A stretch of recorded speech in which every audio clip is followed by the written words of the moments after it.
as we're moving along in these days, as we come into the new Roman year, and we know up ahead comes God's new year. The holy days are just ahead of us a little ways now. As we're beginning our self-examination, hopefully we've been doing that all along, but as we're really focusing in on this particular time of year, we really want to make sure we have the right frame of mind. And so today I'd like to consider a group. I'd like you to consider a group with me that is mentioned in the New Testament. They're a much maligned group, and probably rightly so. Where did they come from? Why did they develop? We'll go through that very quickly, and then we'll consider some of the things that they were decried for by Jesus Christ himself. Most importantly, what we want to bring away from this today is to learn from their mistakes. What did they do wrong? What can we do better? How can we learn from their mistakes? Well, this group of people developed as the Jews were returning from Babylon, from being dispersed abroad. Originally the nation of Israel had gone out, and then the nation of Judah as well. And they began to come back, but they didn't have a temple. They didn't have worship. They didn't have a temple that they could center their worship services at while they were dispersed. And so they developed a system of worship that involved what we might call synagogues. They didn't have a priesthood. They didn't know who the priesthood was. They couldn't identify most of the families, and so they were kind of at a loss, so they began to develop a system, a way of worshiping God. They recognized that God had punished them, or perhaps they didn't recognize they'd been punished for their mistakes, but they knew that they needed to be more careful. They thought they needed to be more careful with their thinking. And we've all heard it said in some form or another that in a room full of 100, there's 101 opinions. Well, in the same manner, these people, the Jews, as they came back to their nation, as they came back to their land, they all had different ideas. And a number of different groups developed. They all had the same main goal, though. Let's keep the idol worshiping out of the picture. We want to do it perfectly. We want to worship God exactly the way we think He should be worshipped. They all desired a separation. That's an important word, a separation from the way of thinking that led to idols. You had one group called the Shammai. They were very strict in their observance of the law. You had the Hillel. They were more liberal interpreters of Torah. The Habareans, well, they were very particular about ritual cleanness. You know, that's next to godliness, right? The Zealots. Have you ever heard of Masada?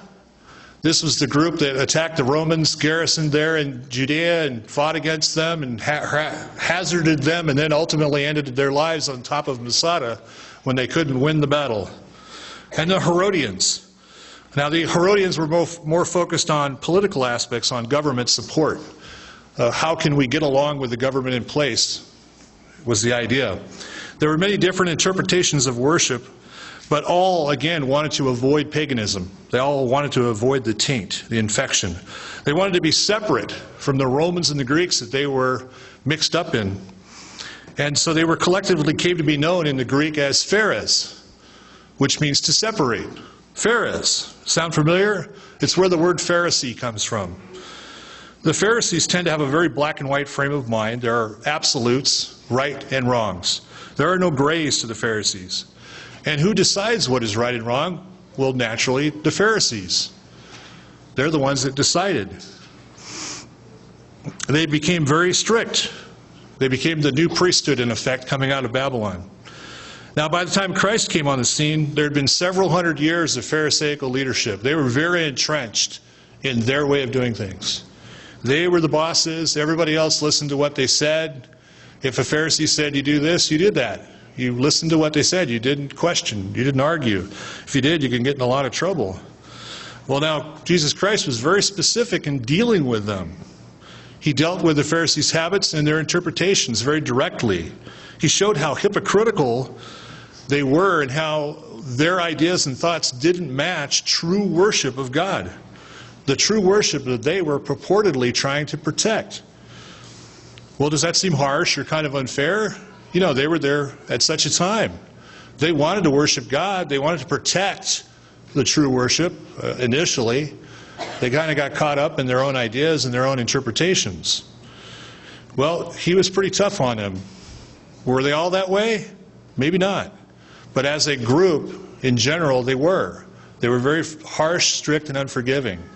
You can find places in the New Testament where the Pharisees are mentioned as disciples of Christ, a group of them, here and there. There's a couple of them if you look for them. I'm not going to tell you where they are because you got to go find them yourself.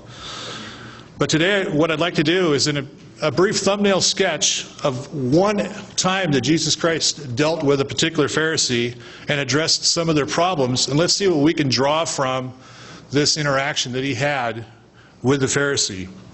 If you'll turn over to Luke 11, and go ahead and put a marker here if you're of a mind to do so. Luke 11, we'll start in verse 37.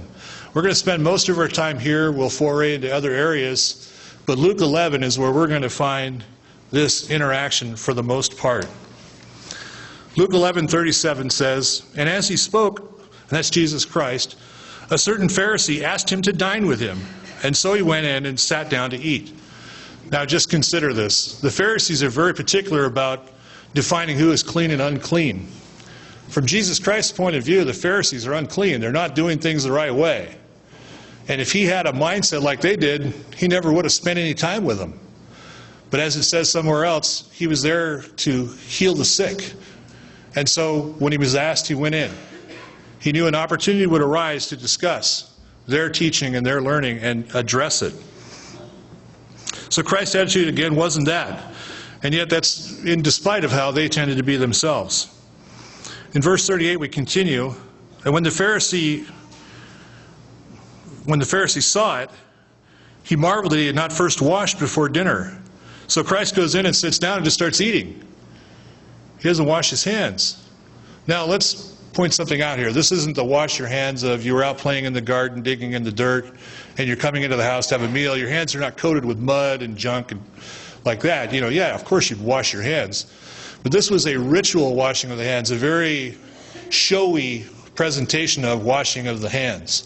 The bowl would come out, the water in the pitcher perhaps. The man would hold his arms out and the water would be poured upon his arms from the elbows down, and he would very carefully scrub his hands and forearms and rinse them off very, very obviously for everybody. This wasn't done in a little room to one side, like what mom, when you were growing up and mom said, "Go wash your hands, you were playing with the dog." Well, didn't we wash the dog? Well, anyway, that's another story. So very showy, very, very obvious showing of I'm clean. I'm setting myself apart even from you, how clean I am. So do we get that picture? So he marveled that he'd first not washed before dinner. And he's surprised that he hadn't done that, but Christ responds to him in verse 39. "And the Lord said to him, Now you Pharisees make the outside of the cup and dish clean, but your inward part is full of greed and wickedness. Foolish ones. Did not he who made the outside make the inside also?" Again, the Pharisees were not concerned about how clean their dishes were. It was about a show, an outward presentation of cleanliness.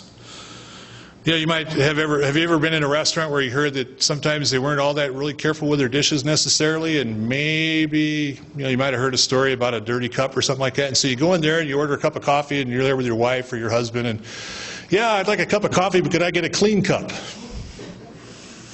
And so the waitress comes back and sets down the 2 cups of coffee. Now, which one of you ordered the clean cup? That's not the point of what was going on here. They weren't that interested in the cleanliness in that aspect. They were always trying to find the difference between me and you.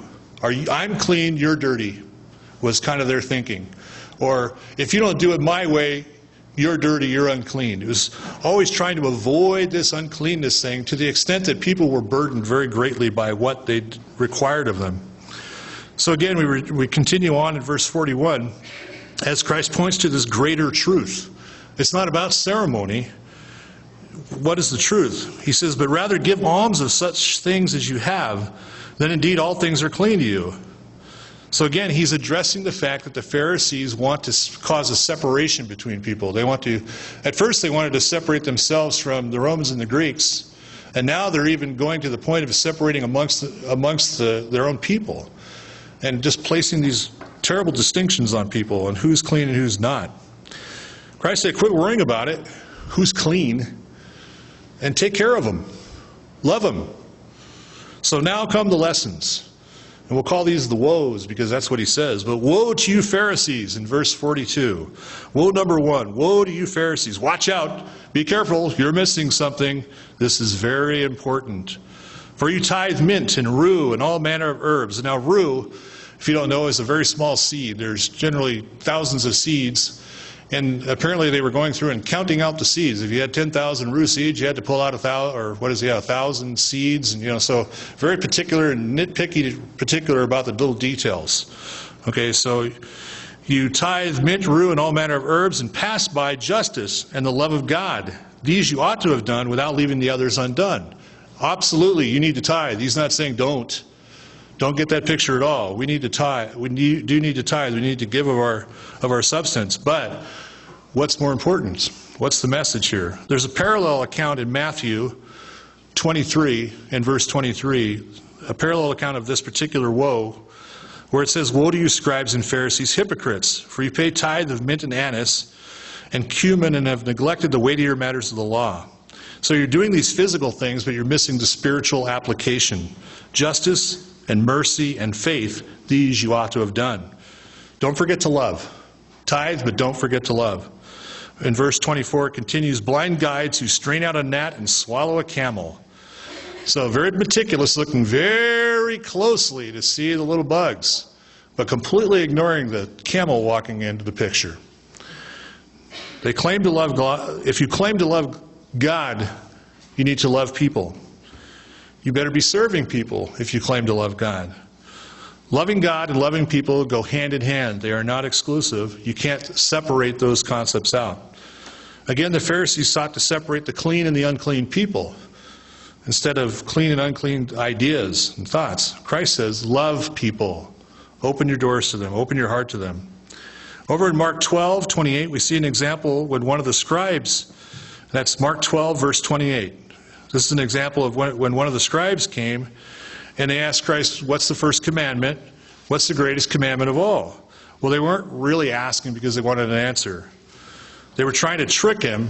They were trying to fool him into catching. They wanted to catch him in a trap so they could accuse him of something. That's Mark 12:28. But what did Christ say? Right there in verse 29. Jesus answered him, "The first of all the commandments is, Hear, O Israel, the Lord our God, the Lord is one." And this is a direct quote from Deuteronomy. And he continues, "And you shall love the Lord your God with all your heart, with all your soul, with all your mind, with all your strength." This is the first commandment. And the second is like unto it. You shall love your neighbor as yourself. And there's no other commandment greater than these. So you can't love God without loving your neighbor. We see that they go hand in hand. Let's go back to Luke 11 now, and we'll look at the second woe. Woe to you, Pharisees. That's in verse 43, Luke 11. Woe to you, Pharisees, for you love the best seats in the synagogues and greetings in the marketplace. Would you like to see an example of this? It's really easy. These are the best seats in the synagogue right here. This is where the teachers sit. This is where the rabbi sits. This is where those who are somebody, and particularly special, in the synagogue, this is where they sit. Because they can be seen by everybody. And everybody can look at them and watch them and see what they're doing and what they're saying. And so everybody looks to them, and they love these seats. They want to be invited to sit here or to have the ability to sit here. Now, they even have they tend to have a lot of pomp and ceremony when it comes to entering the room. Everybody else, comes in, filters in, has a seat, and then there's, ta-da, here they are, our teachers. See how great we are, we're so smart. Watch us, see what we do. There's this craving of the limelight. If you want a good picture of this, if you've ever watched the President's State of the Union address, you kind of see how it visually works. Obviously you can see it here, but watch the President's State of the Union address. There's two people that sit up on a high desk right behind him that are almost always on camera. Boy, you really want to remember you're sitting there if you got that spot, because you're on camera the whole time. Don't fall asleep. Don't nod off. You kind of get a picture. The idea is, I'm even more important than you are, Mr. President, because my seat's back here. I'm in charge. We'll let you come in here and talk to us. Kind of that attitude, that desire to be seen and appreciated and acknowledged for their position and for their righteousness. Christ questions those motivations. Should we be craving the limelight? Should we be looking for applause? Do we really want to be that self-important or considered important by others? Jesus Christ tells us that godly motivation is what it's all about. In this case, the Pharisees didn't really handle that correctly. And that comes down to us as well. What are we looking for? Why do we do the things we do? What are the reasons that we get involved in anything? He's asking us, what is your motivation? What's it all about? Now we're coming to the third woe, as we pick up in Luke 11, verse 44. Woe to you, scribes and Pharisees, hypocrites! Can you imagine sitting in somebody's home and telling them they're a hypocrite? It took some strength to do that. But he says, you are like graves which are not seen, and the men who walk over them are not aware of them. Well, what's that all about? What is the picture he's trying to give us there? They may not realize this, but in Jerusalem before the holy days, they would actually go out and paint the tombstones. They would paint them because if you did anything or came into contact with dead bodies or anything that appertained to dead bodies, you were ritually unclean and you couldn't keep the holy days. You were outside the camp.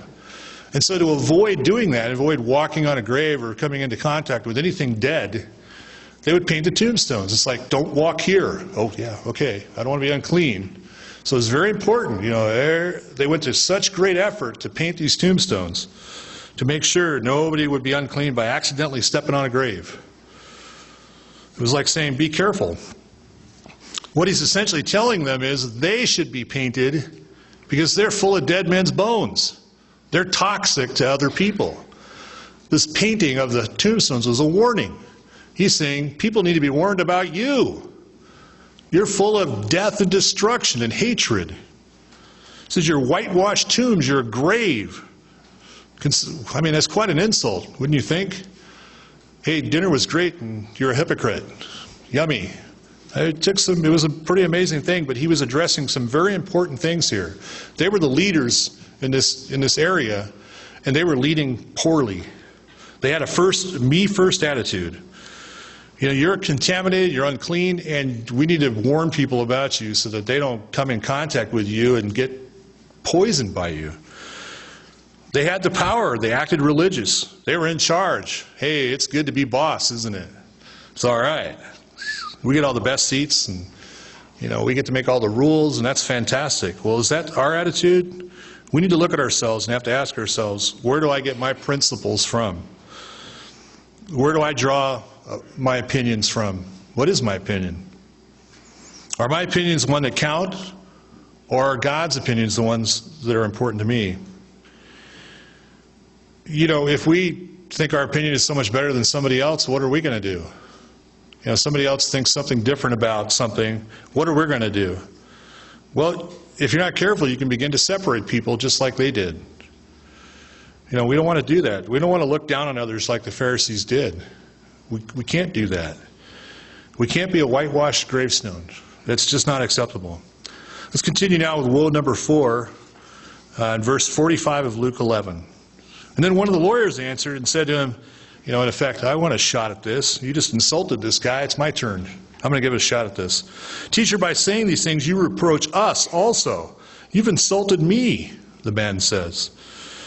Christ doesn't back off. He goes, woe to you also, you lawyers, for you load men with burdens hard to bear, and you yourselves do not touch the burdens with one of your fingers. You pile on guilt. You pile on burdens. You make it difficult. So many requirements. And you look for the loopholes for yourself. Isn't that what lawyers do? They find the loopholes. Just to give you an example of some of the things that would have happened in Christ's time. It's one of the 600 rules, more than 600 rules they had, was you couldn't tie a knot on the Sabbath in a rope. Couldn't take a piece of rope, tie a knot. Because it's work. Use a rope for work. No knots. Well, what happens if on Friday you kind of forgot to pull the bucket out of the well and get some water so you'd have something to drink on the Sabbath? And you're pretty thirsty and you need to get some, well, you can't tie a knot. So you can't tie a knot on the bucket. So that's not going to work. Well, it turns out that it's perfectly okay to tie knots in your girdle. The ladies. Ladies can tie a knot in their girdle when they're getting dressed to go to services. So you just take the girdle and you tie it onto the bucket and lower it into the well and pull the water out. It's perfectly all right because it's not a work knot. It's okay. No, seriously, I mean, it's funny, isn't it? It's hilarious. Yet that's one of the things that they had stipulated. Or how about this one? Walking on the Sabbath. You all heard of the phrase, the Sabbath day's journey? Basically, you get about 100 yards in our modern distances that you can walk before it's considered work. And that 100 yards is measured from your doorpost. As long as you stay within 100 yards of your doorpost, you're fine. So what the lawyers would do is make sure one of their doorposts was loose. Go as far as you want. Just take the doorpost with you. No problem. That was acceptable. Does anybody else think that's crazy? Or is it just me? Wow. That's not a sin, but leaving your doorpost behind is. How is carrying a doorpost not? Never mind. Let's not get too close to these things. This is a loophole, after all. Their way forces compliance. People don't have to learn discernment. Consider that. You can't do this. You can do that. Okay. People don't have to think. They're not required to have any responsibility by the Pharisees. They just have to do what they're told. Well, how does that help us to learn? How does that help us to learn anything at all? Life is full of these gray areas that are not addressed in specific in the Scriptures, and we need to be able to discern, to rightly divide the word of truth. And so they were taking that away. They took that away from them. And Paul makes the same point in Romans 2, verse 1. Romans 2, verse 1. Therefore you are inexcusable, O man, whoever you are who judge, for in whatever you judge another, you condemn yourself. For you who judge practice the same things. You know, they were adding guilt to others by burdening them with these impossible, ridiculous little details and completely ignoring mercy and faith and love. And again, in 1 Peter chapter 2, verse 17, we see a similar principle being taught. The Apostle Peter, in this general letter, is recording something that's very important for all of us. He starts this section by saying in 1 Peter 2, chapter 17, honor all people. Well, who gets left out of that? Anybody? Well, no, he says love the brotherhood. That's all of us. Fear God. Well, honor God. And honor the king. Everybody. Everybody, everybody. Honor everybody. That is, practice love towards everybody. And how do you do that? Well, by not berating or vocalizing when they have a failure, when they screw up in an area. Verse 15, just turn to verse 15. Like we read in Romans, instead of practicing this judgmental attitude, practice love for the brethren. Practice reverencing God. And how do we do that? Do we do that by condemning others? Or do we do that by arguing with them? Do we say, I can't believe what they're doing now. Oh, can you see what he's doing? That's wrong. Shouldn't be doing that. Oh, look how silly that thing is. Why is he doing that? That's nutty. You see, they've got to agree with us or they're wrong. Is that the attitude we want to have? Has God given us the seat of judgment? Again, let's go back up to verse 15. Instead of that attitude, instead of vocalizing that kind of approach, again, it doesn't mean that we accept wrong behavior. That's not the point. It doesn't mean we encourage wrong behavior. No. It doesn't mean you turn a blind eye to it. But our reaction, instead of dumping guilt on somebody, needs to be what Peter says here. Verse 15, for this is the will of God, that by doing good you may put to silence the ignorance of foolish men. Somebody is making a mistake, doing things wrong. If their life depends on it, tell them right away. If it's a matter of a gray area, do what's right. Give them an example to live by. They're going to see it. They're going to be challenged by the consequences of their actions. And if it is required, you need to go to them and talk to them. But basically, it's not to point out their failures, but to show them how it's done right by living it yourself. Be the example. Do good. Don't judge. Instead, display the fruits of God's Spirit and do good. And in verse 19, it says, this is commendable before God. So back to our woes. Woe number 5. Don't worry, there's only one more after this. Woe number 5, Luke 11, verse 47. Woe to you, for you built the tombs of the prophets and your fathers killed them. The Pharisees are like, what? How's that a bad thing? I mean, hey, we got some fancy tombs put up for these guys. They were prophets because we're taking good care of them. Yeah, you honor your fathers who killed them by building these beautiful graves for the prophets they killed. But you don't live what the prophets taught. You completely ignore that. There's a dichotomy there. That was their only link. Their only link was they built a really fancy grave. Yippee. So look at verse 48. It says, in fact, you bear witness that you approve the deeds of your fathers, for they indeed killed them, and you build their tombs, but you don't live by what they taught. Christ just cuts right down to the bone. He says, your fathers killed them, and you're honoring your fathers, the murderers of prophets. It's pretty amazing. Verse 49, it continues, therefore the wisdom of God also said, I will send them prophets and apostles, and some of them they will kill and persecute. And so they were fulfilling that. These people, do we want to be that way? Verse 50, that the blood of the prophets which was shed from the foundation of the world may be required of this generation. From the blood of Abel to the blood of Zechariah, who perished between the altar and the temple. Yes, I say to you, it shall all be required of this generation. So from the beginning of the Hebrew Bible all the way to the end, A to Z, literally. A to Z, Abel to Zechariah. The blood of the martyrs was on their hands. And what are they trying to do? They're trying to impress people with pretty graves. They're trying to impress God. Look, God, we took care of their bones. We don't want to live by what they taught us, but hey, they're comfortable.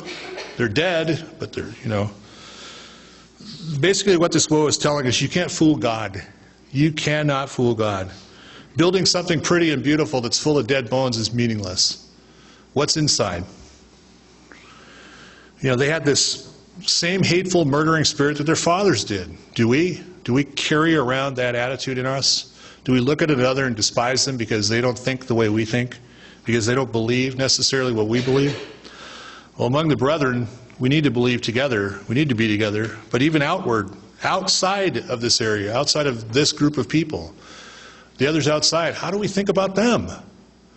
These are all potential children of God, and will have the opportunity someday to be a part of this. Will we burden them with guilt, or will we welcome them into the family and show them how to live the right way of life? Finally, woe number 6, Luke 11:52. Woe to you lawyers, for you have taken away the key of knowledge. You did not enter in yourselves, and those who were entering you hindered. These guys knew the prophecies of the Messiah. They were expecting him at that time. There were even some people, charlatans, who decided to, hey, I'm going to get it on this. I'm a Messiah. Woo, come hang out with me. But they knew what the prophecies were, and he fulfilled them in front of their eyes. And yet they would not see it. They refused to see it. They wanted to protect their position. See, he was coming there and telling them, you're doing it all wrong. And they're like, whoa, whoa, whoa, we're in charge and there's more of us than you. That's it. We're done with you. They could have helped others to see that he was the Messiah. They could have steered other people to him. They could have put aside their position, their power, their prestige, and been on the winning team, effectively. What's the lesson?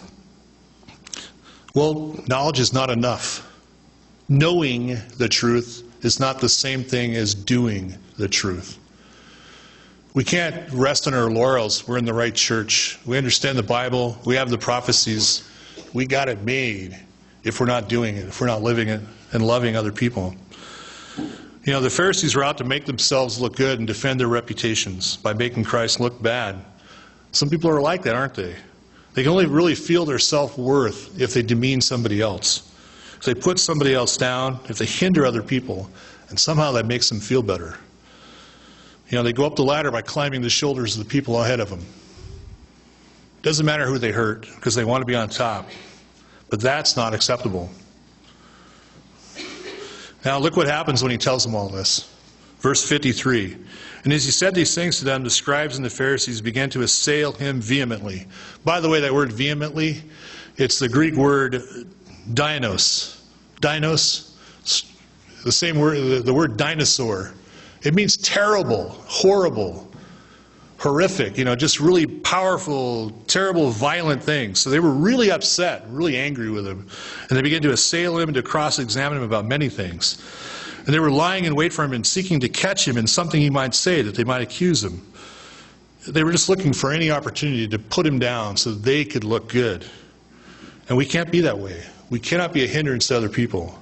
We mustn't put our position or power or prestige ahead of other people. We need to be doers of the word so they can begin to have their mind more fully in the way of Christ.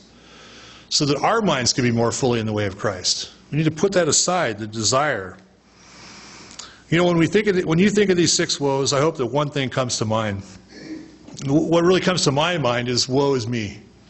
And not in the way that you've heard that phrase before, woe is me, but woe is me. How do these woes apply to me? How do they apply to me personally? You know, it's a reminder. I've got to completely admit that I've been guilty of these at times in my own little ways. I've been proud. I've been a hypocrite. I've demanded my own way. I haven't fully listened to the command of God all the time. I have to repent. We all have to repent. We need to take these woes to heart. You know, woe is me. I haven't fully tried to live up to the example of Jesus Christ. I've taken an easier road sometimes. But that's my goal. That's our goal, to live up to the example of Jesus Christ. It's what we all want to do. It's what we all should strive for. It's what we have to unconditionally give up our own way for. We have to get rid of this intolerant attitude towards others. We have to get rid of prejudicial thinking. We have to quit separating the clean from the unclean in that sense. Not that we should eat unclean foods. Again, don't get me wrong. But that's what we have to do. We have to empty ourselves of that pride, of that feeling. We have to empty ourselves of that separating idea that the Pharisees fulfilled so completely. As we think of these 6 woes, let's go before God and ask Him to help us see ourselves as we really are. Who are we? And we don't want to stay that way. We want to become like Christ. Let's go before God with these woes. Take them to heart. Cleanse ourselves of this thinking. Separate ourselves from unrighteousness in this way within ourselves and come closer to God. God loves us and cares for us. He is never going to leave us or forsake us. With His help, we can make this old Pharisee die. It might die hard, but with God's help, it will die.